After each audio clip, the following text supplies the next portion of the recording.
If you're a dad and your training feels like a second job because you've got too many exercises, too much conflicting advice, and you've no real idea what's actually working anymore, then this video is going to make your life a lot simpler. Because the truth is that most people don't say, at this stage of life, you don't need more exercises. You need to get generally good at a small handful of the right ones. And that's it. By the end of this, you'll know exactly which ones, how to organize them, and how to keep getting stronger without it eating to the time that you don't have.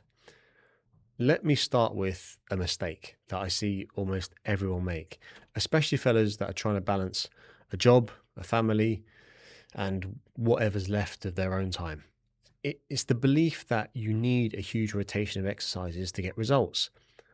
And I'm not throwing stones at anyone. I've lived this for years, a new program every week. You're always tinkering, you're always convinced that the next clever variation is that the piece you're missing. And I was busy, I was sweating my ass off, but I wasn't actually getting anywhere. The problem is that habit costs you in three big ways. The first cost is you never get past the learning curve. Every single exercise is a skill: coordination, balance, bracing, timing, control. And your body needs time and repetition to wire that in. There's a whole nervous system side that lifting requires that nobody talks about. Before your muscles can produce real force, your brain has to learn the movement well enough to trust it. I mean, think back to when you first learned to drive. Hands all over the place. You're stalling at the lights. You're checking every mirror twice. You're totally overthinking it. It took weeks of repetition before it became automatic and you just drove without narrating every step in your head. Lifting is no different. The first few weeks of any exercise, you're not really training the muscle, you're learning the movement.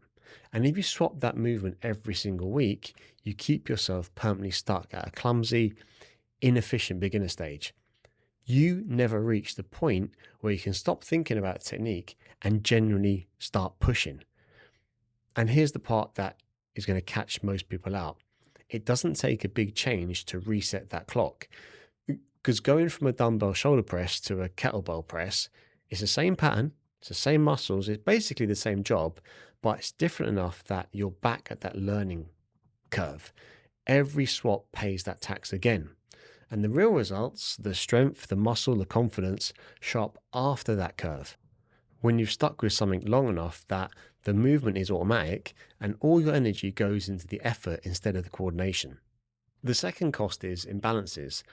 And these are the aches that come along with time. When you're picking exercises at random, whatever the algorithm is going to give you that day on social media, you've got no real plan or idea of which muscles you're supposed to be hitting. So gaps start to appear and you end up doing loads of the stuff that feels good. It looks productive, the curls, the crunches, the show-off bits, but you're quietly skipping the big, boring compound lifts that hold everything together.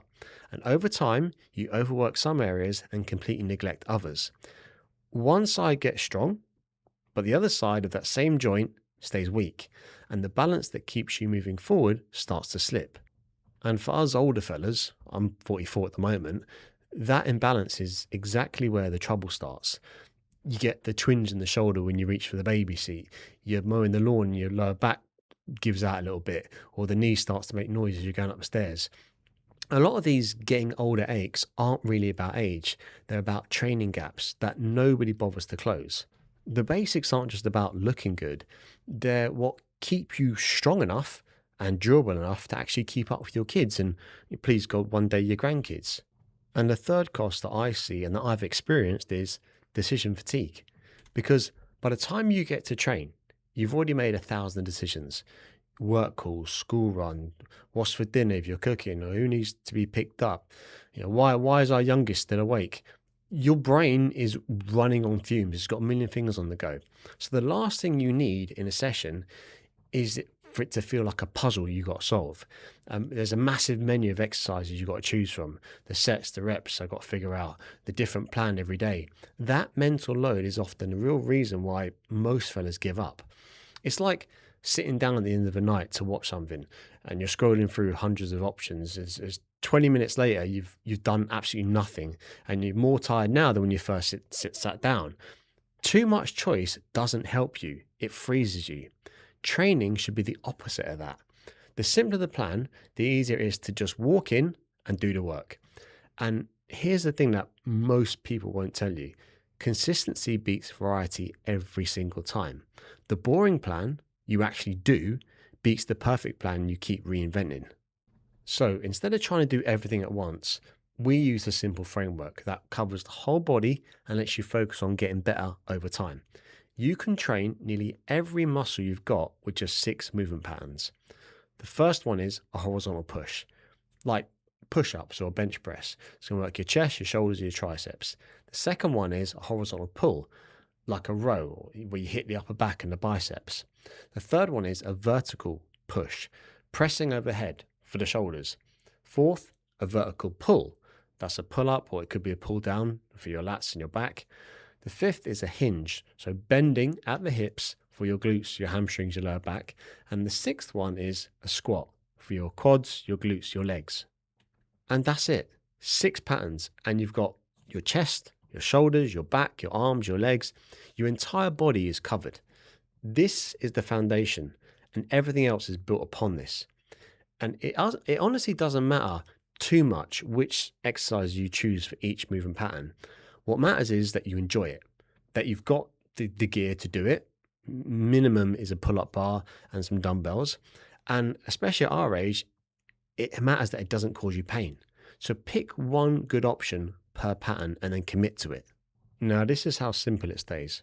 You take those 6 patterns and you've basically got a full body workout.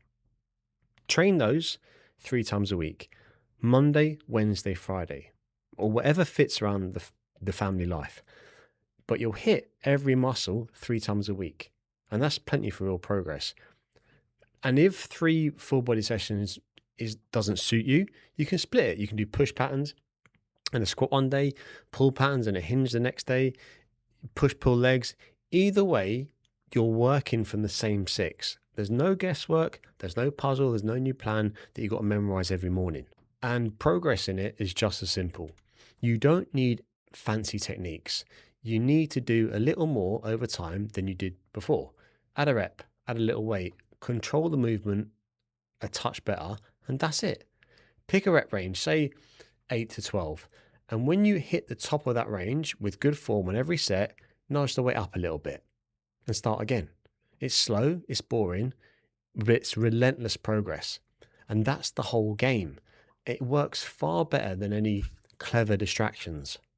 Now, this doesn't mean that you never change anything, because something is better than nothing. So if you normally do your hip hinge with a barbell at home, let's say, but you're away for the weekend with the family and all you got is your body weight, then swap that to a single leg hip hinge, body weight. It's the same pattern, it's the same muscles, and you're still progressing, because life is going to get in the way. And that's not a failure. That's being a dad. We have to adapt, overcome, and keep moving forward. But as a rule, when life allows it, try to stick with the same exercises for at least 6 weeks before you change it. That's long enough to clear that learning curve and to actually push hard on it.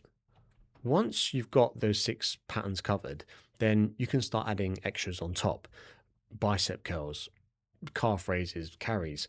All of that stuff is great, especially if you've got a specific goal. For me, I like jiu-jitsu, so it's worthwhile for me to do extra neck training. Whereas I have some clients that love golf and therefore they do extra rotational training for their core. All of this is lovely accessories on top, but it's on top of a solid foundation. They are never the foundation itself. So make sure you master the basics first. So if your training feels a little bit overcomplicated and you feel like you're spinning your wheels, it's almost certainly not because you need more exercises. It's because you need fewer and a lot more consistency with the ones that actually matter. So organize them into a simple week, master the basics, week on week, make sure you're pushing a little harder, you're lifting more load, more volume, and stay flexible when family life is going to throw that curveball, because it will. And if you do that, you'll get stronger, you get leaner, you get more durable without it having to take over your entire life. And that's the whole approach. So if you've got any thoughts or questions, then drop them in the comments below because I'll read every single one. And if you're feeling a bit overwhelmed and you need to know where to start, then you've got to do the scorecard. It's going to take you less than 3 minutes, and there's a link below.